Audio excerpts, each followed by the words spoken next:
المرسلين وعلى آله وأصحابه أجمعين. اللهم رب اشرح لي صدري ويسر لي أمري واحلل عقدة من لساني يفقهوا قولي ولا حول ولا قوة إلا بالله العلي العظيم. اللهم لا سهل إلا ما جعلته سهلا وأنت تجعل الحسنى إن شئت سهلا وبيسر ولا تعسر وأتمم بالخير. أما بعد. Ajal hanya diketahui oleh Allah Subhanahu wa taala. Jadi ajal seseorang manusia, tempoh masa hidup dia, penghujung usia dia, dia termasuk di dalam perkara yang ghaib.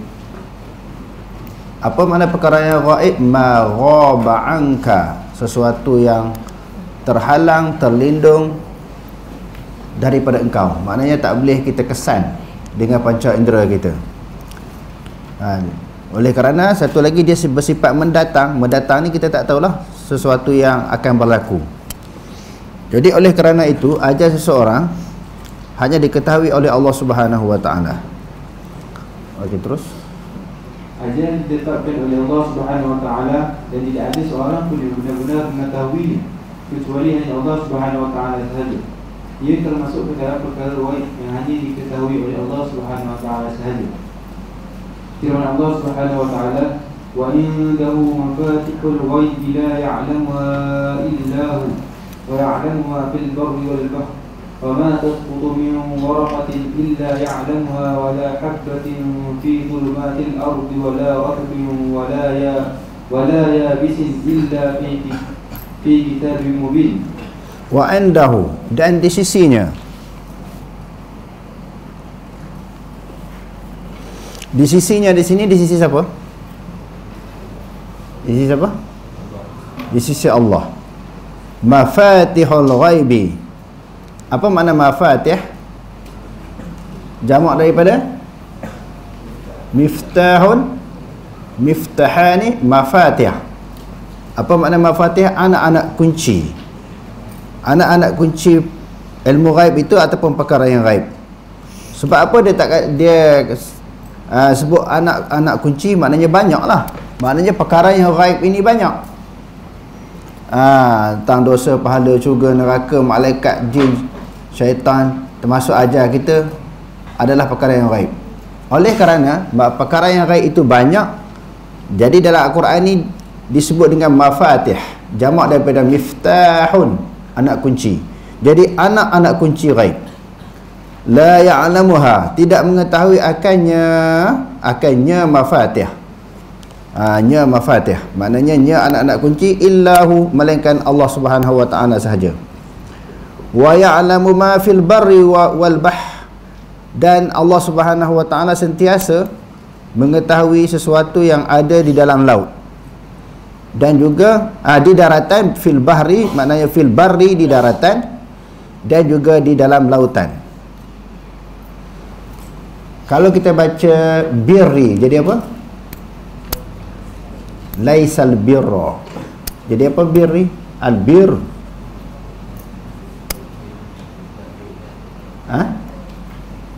Kebaikan. Kalau baca burru, bijian. Kalau bari jadi daratan. Dan Allah Subhanahu wa taala sentiasa mengetahui sesuatu yang ada di daratan, apa yang ada di atas darat, semua dia tahu. Bilangan jumlah makhluk, kedudukannya secara terperinci, semuanya diketahui oleh Allah. Wal bahri, dan juga di lautan, apa yang ada dalam laut, di dasar laut, semua Allah Taala tahu. Tumbuhan, hidupan laut, binatang-binatang yang ada dalam laut, semua diketahui oleh Allah. Wa ma tasqutu min waraqatin, dan tidak gugur sesuatu daripada daun-daun yang duduk atas pokok ni, gugur ke bawah. Biasanya gugur ketika berlakunya apa dia? Musim kemarau, apabila daun tu kering kan, lalu dia gugur ke bawah. Berapa banyak daun-daun yang dalam dunia, bukan di Malaysia ni, gugur gugur ke bawah. Illa ya'lamuha, melainkan Allah Ta'ala semua tahu berapa jumlah, berapa bilangan dia. Wala habbatin fi dhulumatil ardi, dan sesuatu bijirin yang kecil yang berada di dalam kegelapan bumi.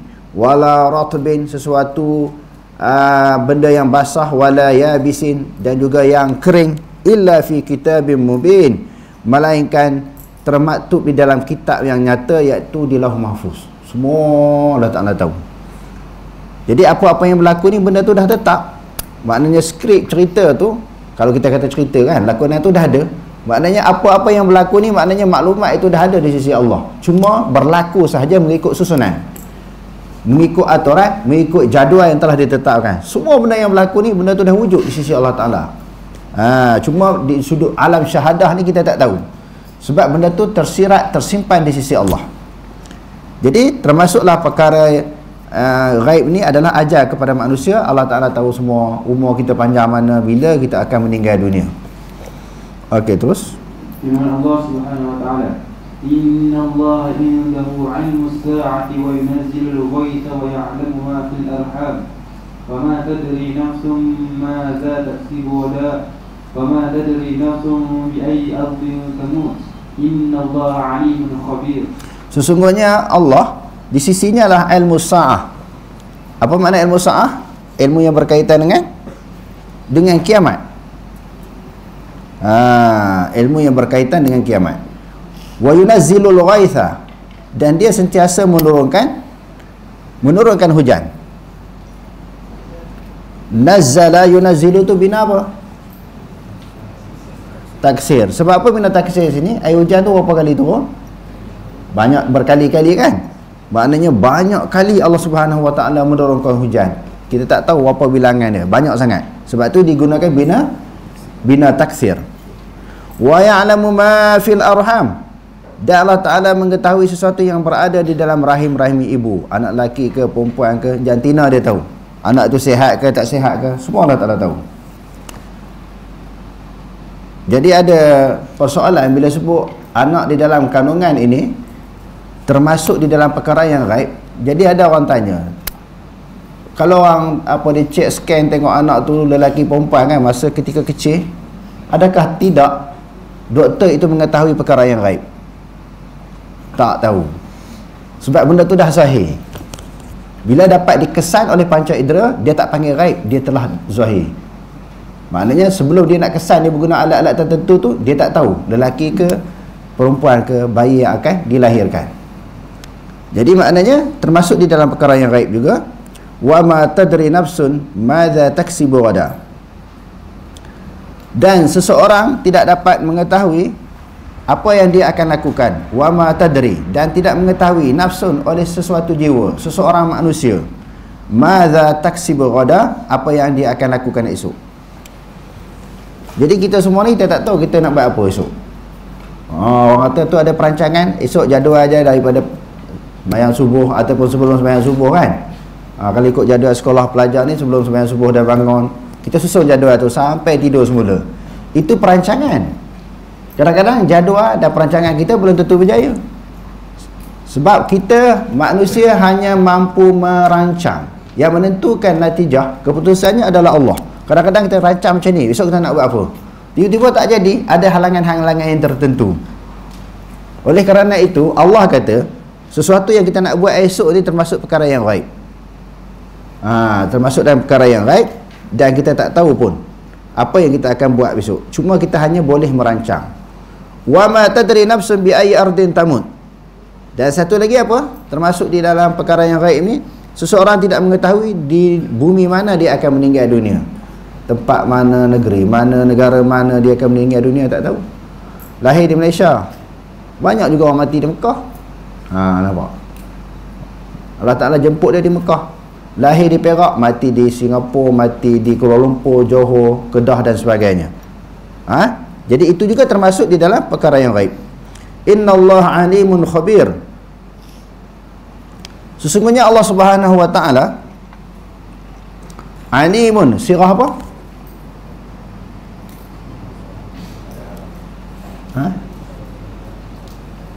Mubalaghah, sangat-sangat mengetahui. Khabir ini mengetahui juga, meliputi perkara-perkara yang seni-seni, yang halu-halu, yang manusia tak dikesan, Allah Ta'ala tahu. Semua dapat dikesan, diketahui oleh Allah Subhanahu wa taala. Bukan sahaja yang dapat dilihat, dikesan oleh panca indera manusia, bahkan sesuatu bisikan hati manusia.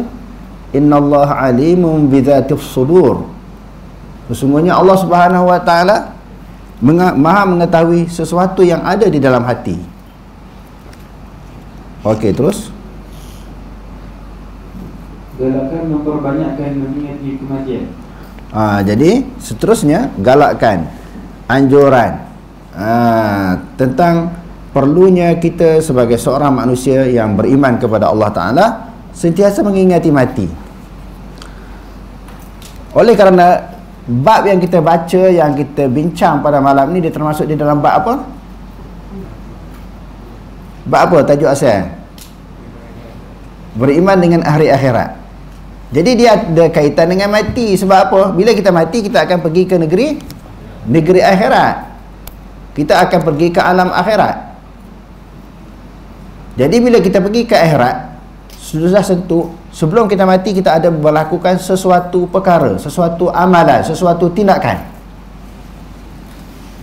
Tindakan, amalan, usaha yang kita buat, sama ada amalan yang berbentuk kebajikan baik ataupun amalan yang berbentuk keburukan. Jadi kena ingat mati, sebab sebelum kita nak buat, okey, kalau aku buat ni balasan ni, kalau aku buat ni balasan begini. Balasan tu akan diperolehi di negeri akhirat. Jadi dalam keterangan ini, kita diperintahkan supaya sentiasa ingat mati sebagai suatu alasan, sebagai suatu benteng, sebagai suatu perisai, sebagai suatu penghalang untuk kita tak berani nak buat jahat. Nak buat jahat teringat mati, nak buat jahat ingat mati. Lepas kita mati pula ada alam lain pula. Alam lain itulah yang menghisap, menghitung segala amalan-amalan yang pernah kita lakukan di atas dunia. Okey, terus. Orang Islam dituntut supaya memperbanyakkan mengingati kematian dan sentiasa meletakkan perkara tersebut dalam fikirannya. Hal tersebut kerana ia dapat mendorong seseorang ke arah melakukan kebaikan, berhati-hati dalam kehidupan dan menjauhkan diri daripada segala bentuk maksiat dan pendurhakaan terhadap Allah Subhanahu wa taala. Dalam hadis riwayat Abu Hurairah radhiyallahu anhu menjelaskan. Jadi dengan mengingati mati menggalakkan kita buat baik dan menakutkan kita melakukan kejahatan. Rasulullah sallallahu alaihi wasallam bersabda, "Hadhihi al-ladzati ya'ni maut." Maksudnya, perbanyakkanlah mengingati perkara yang boleh menghancurkan keseronokan kehidupan. Ada riwayat hazimi di situ, hadimi. Hadimi itu maknanya meruntuhkan. Maksud hazimi bersama hazimi ataupun hadimi. Maknanya meruntuhkan ataupun merosakkan. Meruntuhkan apa? Perbanyakkanlah menyebut ataupun perbanyakkanlah mengingati sesuatu yang dapat meruntuhkan, menghilangkan al-ladzat, maknanya keseronokan, kelazatan. Allah Subhanahu wa taala telah menyebut di dalam beberapa tempat dalam Al-Quran, dunia ini la'ibun wa lahwun wa tafakhurun. Dunia ini maknanya seronok, indah, tetapi keseronokan yang sementara. Dan disebut oleh Nabi SAW hulwun hadirun. Dunia ini adalah hulwun, manis. Manis ni tempat orang suka tak? Macam semut, sebab apa dia suka kepada gula? Sebab manis kan? Dunia ini diibarat suatu benda yang manis, yang menyeronokkan, yang menyukakan manusia, sehingga bila dia mengecapi, benda yang manis itu dia lalai daripada mengingati Allah. Kemarisan di dalam nak berebut harta, pangkat, kedudukan, keluar politik, kerusi, harta benda, wang ringgit. Dia kejar benda tu, dia puluh kerana manis. Nabi kata ibarat dunia ni memang manis. Dan juga dunia adalah ibarat hijau. Hijau ni maknanya suatu pemandangan yang sangat cantik, sangat indah. Jebatkan orang lalai, seronok dengan dunia. Jadi bagaimana tidak Allah Subhanahu wa taala dia jadi dunia. Dia tak halang kita mengambil nikmat dunia. Keperluan-keperluan hidup kita atas dunia, bukan kita duduk dalam kubur lagi, kita tak duduk di akhirat lagi, duduk atas dunia. Allah Ta'ala tak larang, tak halang, tak tegah, tak mengharamkan kita mengecapi segala nikmat-nikmat dunia yang dihalalkan. Cuma dia ada batasan. Dia ada sempadan. Kalau kita duk ambil nikmat tu tanpa sedar, dia lalai terus. Tak ingat ke mati, tak ingat nak melakukan ibadat. Kerana apa? Dia razak di dalam menikmati nikmat-nikmat yang rasa dia manis, iaitu dunia ni rasa dia manis, indah di sudut pemandangan. Jadi Nabi SAW kata kena melakukan sesuatu perkara pemotong kepada kelazatan, pemutus kepada kelazatan. Ambil, tetapi jangan terlalu lalai. Kalau kita tak gunakan, kita tak lakukan sesuatu yang memotong, yang menghilangkan kelazatan tersebut, kita akan merasai, menikmati, menggunakan nikmat itu secara tanpa henti, berterusan, tak ingat alam akhirat, tak ingat beribadah, tak ingat Allah Subhanahu Wa Taala. Jadi dalam duk menikmati nikmat dunia yang indah, yang hebat itu, kena ada pemotong dia. Iaitu apa dia? Pemotong dia mengingati mati. Tengah duk seronok, duk ketawa, berbahak-bahak kan. Oh, entah aku tengah ketawa ni mati ke, entah kan esok lusa mati ke. Jadi dia boleh stop sikit. Tengah duk berselera makan tu, 4 pinggan, 5 pinggan tambah kan. Tak boleh ni, ini dunia. Jadi maknanya tah-tah lepas makan ni mati. Kadang-kadang orang kata dah nak mati, lepas tu pulung dah betul-betul kan. Maknanya dia boleh jadi kurang sikit makan, sebab banyak makan ni dia melalaikan kita daripada mengingati Allah dan melembabkan kita di dalam melakukan ibadah kepada Allah. Sebab apa dia hikmatut tasyri', hikmah di sebalik pensyariatan kita berpuasa. Dia nak bagi sebelum bulan puasa, mirip manusia, perangai manusia ni mirip kebinatangan. Makan, contohnya makan pagi, tengah hari, malam. Pagi, tengah hari, malam. Siang, malam kita makan. Bila berpuasa, dia nak tarik sifat manusia itu kepada sifat malaikat. Malaikat memang tak makan terus, maknanya kurangkan makan. Jadi dalam kehidupan di atas dunia ini, walaupun kita menikmati nikmat-nikmat yang banyak, tetapi dalam waktu yang sama kita kena ingat bahawa nikmat itu adalah sementara. Kita tak perlu melakukannya, menggunakannya secara berlebihan. Okey, terus. Dalam hadis Abdullah bin Umar radhiyallahu anhu menjelaskan, dia berkata, "Idza amsayta fala tantaziru as-sabah, wa idza asbahta fala tantaziru al-masa, wa khudh min sihhatika limaradika wa min hayatika limautika." Okey. Apabila kamu berada di waktu pagi, janganlah kamu tunggu maknanya sabah, maknanya pagi besok pula, ataupun dia kata amsaita, apabila kamu berada di waktu pagi, janganlah kamu tunggu tibanya waktu petang. Kerana apa? Sebenarnya dia terbalik tu. Jangan tunggu sabah kan. Bila petang jangan tunggu pagi, pagi jangan tunggu petang. Maksudnya kalau kita berada di waktu pagi, nak baca Quran ke, zikir ke, tunggu petang ni lah. Dah sampai petang ni, tunggu besok pagi lah. Maknanya kita tangguh dulu sesuatu ibadat yang nak dilakukan. Wa idza asbahta, apabila kamu berpagi-pagi, fala tanzirul masa, fala tantazirul masa, jangan tunggu petang. Kalau petang jangan tunggu pagi. Wa khus min sihhatik, ambillah daripada masa sihat kamu, limaradik, persiapan untuk sakit. Masa sihat ni perlu betul-betul buat ibadat. Bila sakit ni dia malas lah. Lepas tu syaitan pun ganggu, dia melemahkan kita, jadi nak semayang pun jadi malas. Bukan kata hak sunat, hak wajib pun jadi malas. Jadi kita jadi berat nak semayang, nak buat ibadat ni. Bukan kata hak sunat-sunat tu, hak jadi hak wajib pun jadi berat ketika sakit ni. Sebab tu Nabi kata jika sihat tu pulun.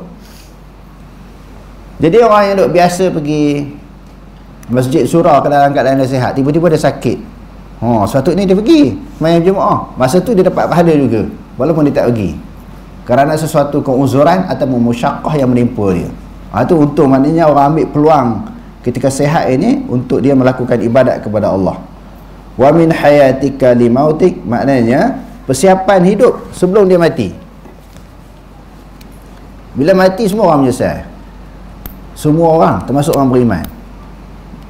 Bukan kata orang kafir, munafik, fasik je, termasuk orang beriman. Orang beriman sebab apa? Orang kafir dah tentu lah, dia menyesal kerana tak beriman.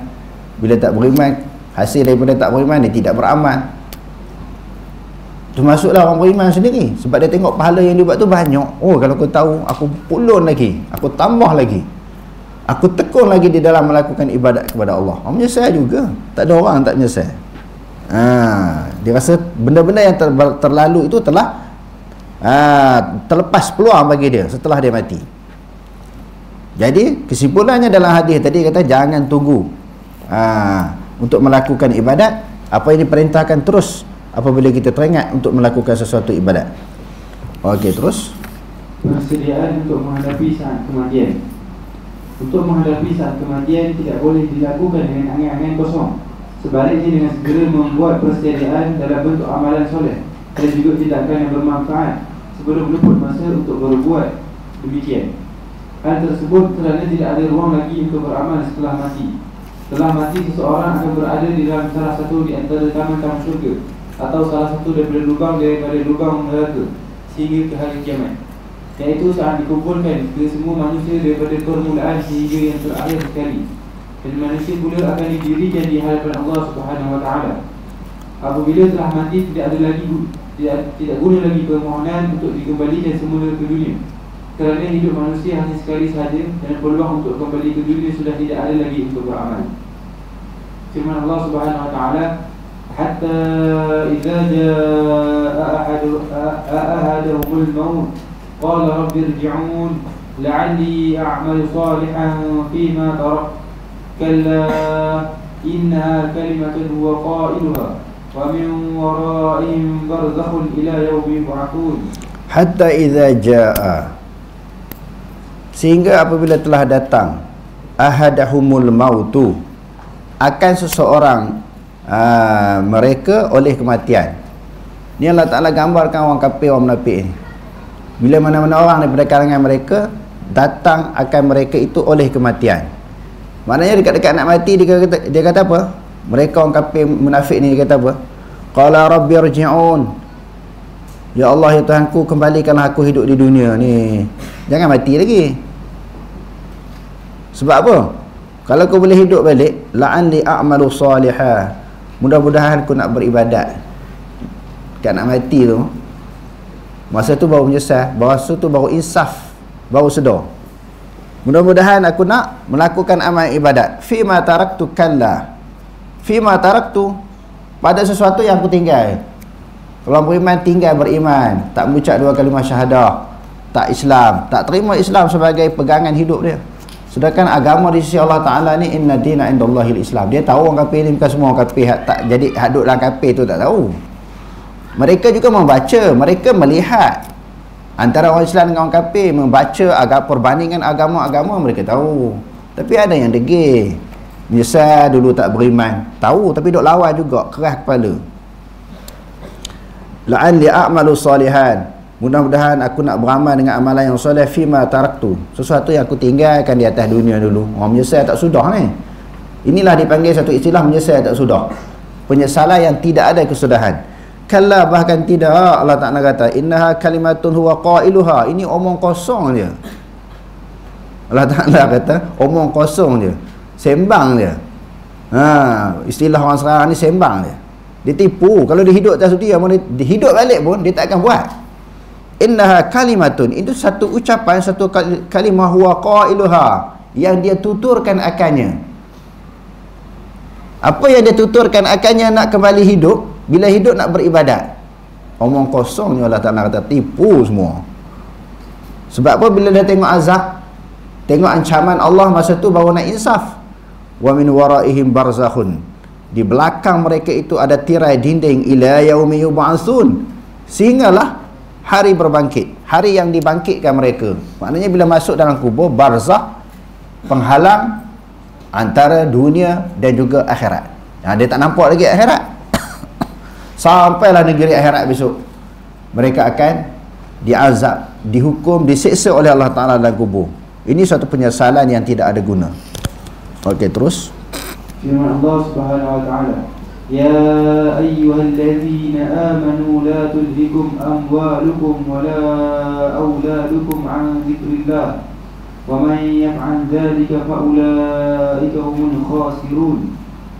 وأنفقوا مما رزقناكم من قبل أن يأتي أحدكم الموت فيقول ربي لولا أخرتني إلى أجل قريب فأصدق وأكن من الصالحين فأصدق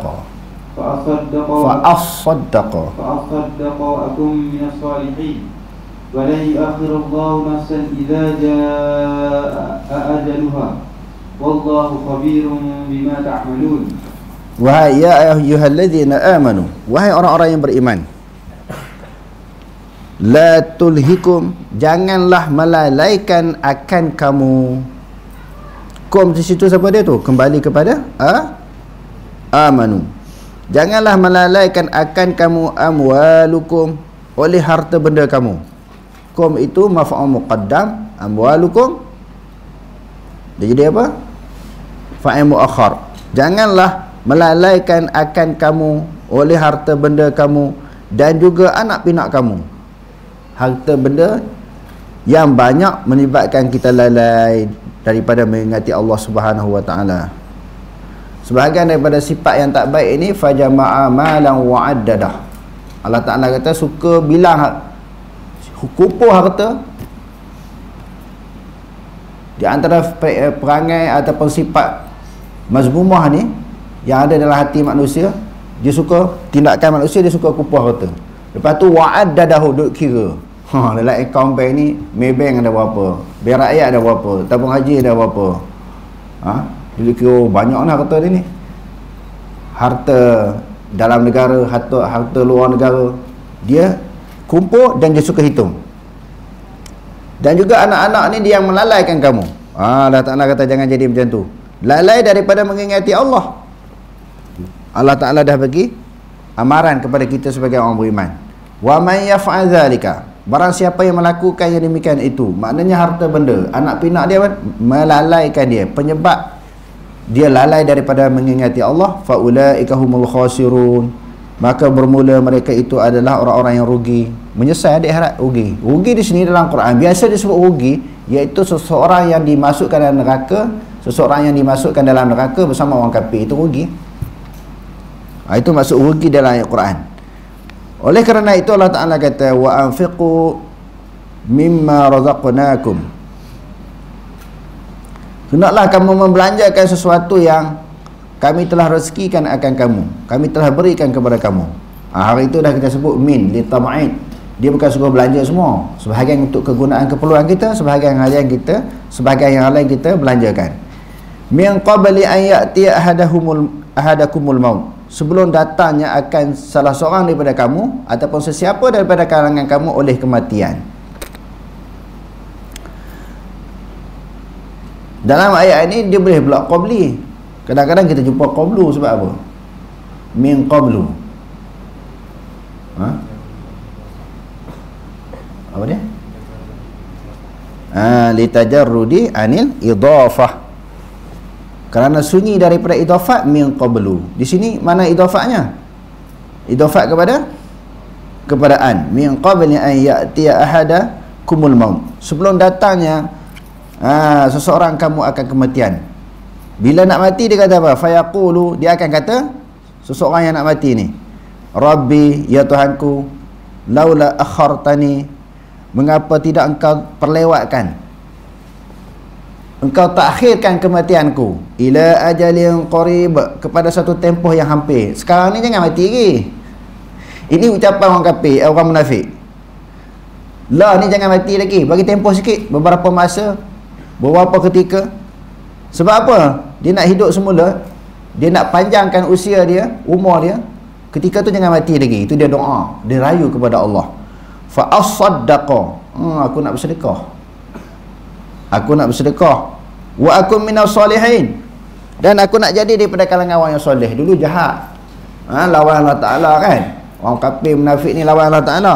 Jadi kalau aku hidup semula, diperlewatkan usia aku, umur aku nak bersedekah, dan aku nak jadi orang yang baik-baik semua. Sebab tu kita sebut tadi, orang yang nak mati memang dia akan menyesal, kerana dia telah terlepas peluang keemasan yang begitu banyak, peluang untuk beribadat, bertaubat, mendekatkan diri kepada Allah, semua diabaikan. Lalu dekat mati dia teringat balik. Masa yang panjang tu dia tak buat. Dia minta doa kepada Allah Ta'ala supaya diperlewatkan tempoh kematian dia. Allah Ta'ala kata wala yuakhirallahu nafsan idza jaa ajaluha. Sekali-kali lan sekali-kali tidak. Sekali-kali tidak mentakhirkan oleh Allah Ta'ala akan seseorang manusia apabila telah datang ajalnya. Sebab apa? Dalam ayat yang lain, idza jaa ajaluhum la yastakhiruna sa'atan wa la yastaqdimun. Apabila datangnya ajal seorang kamu, dia tidak boleh mempercepatkan, mempelawatkan ataupun mempercepatkan. Wallahu khabirum bima ta'malun. Dan Allah Ta'ala mengetahui sesuatu yang dengan apa yang kamu lakukan. Tipu ya. Kalau hidup semula pun tak buat pun. Sebelum Allah Ta'ala hidupkan mereka semula pun Allah Ta'ala tahu. Allah Ta'ala kata tipu ya. Kalau hidup semula pun taubat ya, macam tadi juga. Tak buat pun. Jadi bila dah sampai masa, Allah Ta'ala matikan seseorang itu. Jadi kalau dihidupkan semula ataupun diperlewatkan ajal dia, dia tetap juga tidak beriman kalau orang kafir. Kalau orang tidak beramal, juga tidak akan melakukan amal ibadat kepada Allah. Okey, terus. Firman Allah Subhanahu wa taala, "Walau tara idh wuqifu 'alan nari faqalu ya laitana nuraddu wa la nukadziba bi ayati rabbina wa nakuna minal mu'minin. Bal bada lahum ma kanu yukhfuna min qabl. Walau ruddu la'adu liman hu 'anhu wa innahum lakadzibun." Walau tara idh wuqifu. Allah Ta'ala kata, sekiranya kamu melihat orang kafir ini apabila mereka didirikan ala nar, diletakkan mereka dekat dengan neraka. Wahai Muhammad, kalau mereka ini kamu tengok esok di hari akhirat besok, orang kafir ini didirikan, diletak mereka tu depan neraka. Waqalu ya laitana, Allah, mereka menyesal, malangnya nasib kami. Mereka ni bercita-cita ya laitana. Maknanya suatu penyesalan yang besar. Nuraddu, sekiranya dikembalikan kami, wala nukadziba bi ayati rabbina, niscaya kami tidak akan mendustakan ayat-ayat Tuhan kami.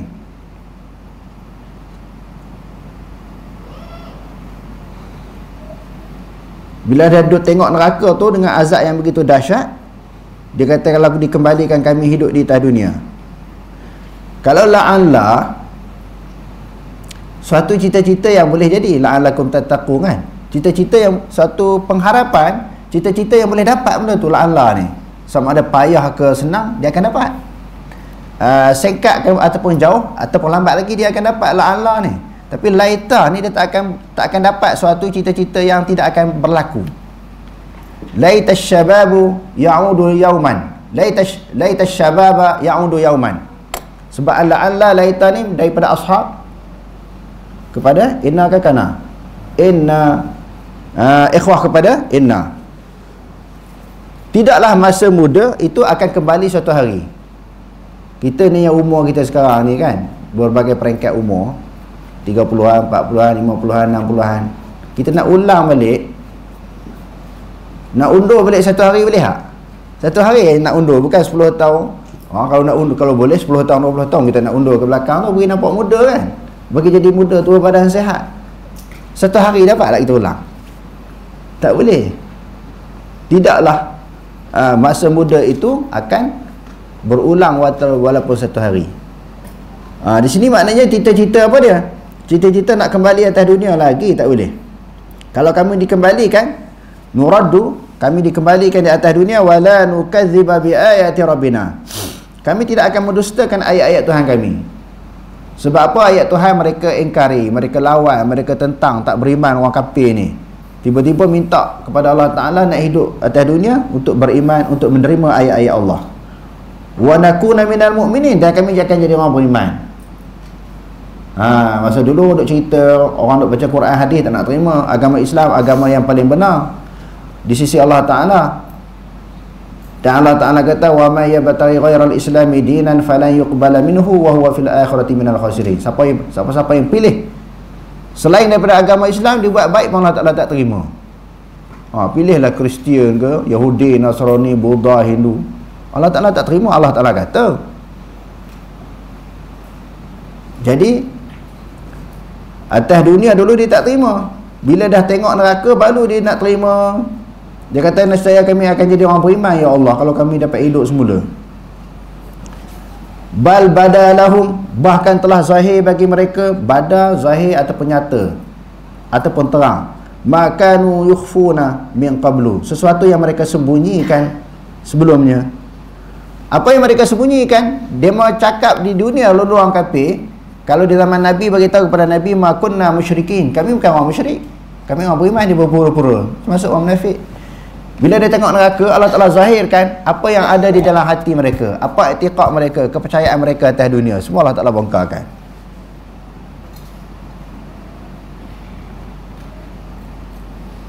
Bal badalahum ma kanu yukhfuna min qablu. Bahkan telah nyata zahir bagi mereka sesuatu yang mereka sembunyikan sebelumnya, yakni di atas dunia, tentang kekufuran mereka. Walau ruddu, jika sekiranya mereka dikembalikan, la'adu lima nuhu'an, Allah Ta'ala kata nescaya mereka akan kembali sesuatu yang ditegah mereka lakukan daripadanya, tegah daripada syirik, kufur kepada Allah. Allah Ta'ala tegah kan. Andai kata Allah Ta'ala hidupkan mereka semula, syirik juga mereka buat, kufur juga mereka dengan Allah Ta'ala, mereka tak akan insaf, tidak akan bertaubat kepada Allah. Wa innahum lakadzibun, sesungguhnya mereka itu adalah orang-orang yang dusta. Okey, terus. Sehubungan dengan itu, Rasulullah SAW menggesa umat Islam supaya merebut 5 perkara sebelum datang 5 perkara, sebagaimana yang terdapat dalam hadis riwayat Amr bin Maimun yang menjelaskan Rasulullah SAW bersabda, "Irtanim khamsan qabla khamsin, hayataka qabla mautik, wa faraghaka qabla syawli, wa ghinaka qabla faqri, wa shababaka qabla harami, wa sihhataka qabla saqami." Maksudnya, perbuatan 5 perkara sebelum datang 5 perkara. Hidup anda sebelum mati anda, masa kosong anda sebelum tiba masa sibuk anda, masa kaya anda sebelum tiba masa fakir anda, masa muda anda sebelum tiba masa tua anda, dan masa sihat anda sebelum tiba masa sakit anda. Wallahu a'lam. Aqulu qawli hadza wa astaghfirullah al-azim wa lakum. Wassalamu alaikum warahmatullahi taala wabarakatuh.